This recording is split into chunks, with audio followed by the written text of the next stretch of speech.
সালানপুর ব্লকের রূপনারায়ণপুর থেকে পেঠাগেয়ারি যাওয়ার যে রেল ক্রসিং রয়েছে, সেই রেল ক্রসিংয়ে বন্ধ থাকার কারণেই, ঘন্টার পর ঘন্টা বন্ধ থাকার কারণেই প্রায়শই সমস্যায় পড়ছে নিত্যযাত্রী। রাস্তায় হচ্ছে জাম। তার কারণে একেবারে ঝাড়খণ্ড রাস্তা এবং যে রঘুনাথপুর যে রাস্তা, সেই রাস্তা জাম হয়ে পড়ছে। তার কারণে সমস্যায় নিত্যযাত্রীরা পড়ছে। এই দিকটি একটু দেখার আবেদন করা হচ্ছে সাধারণ মানুষের তরফে।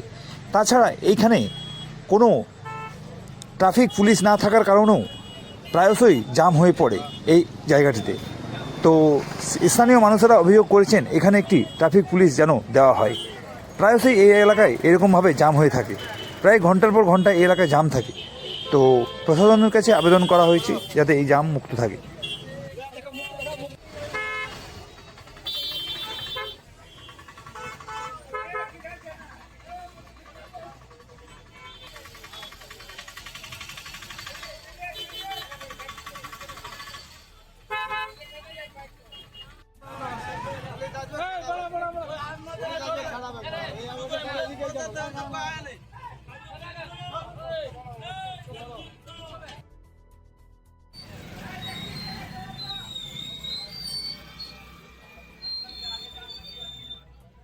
বলেছিল ঠিক আছে, পুলিশ দাঁড়াইতে পারো।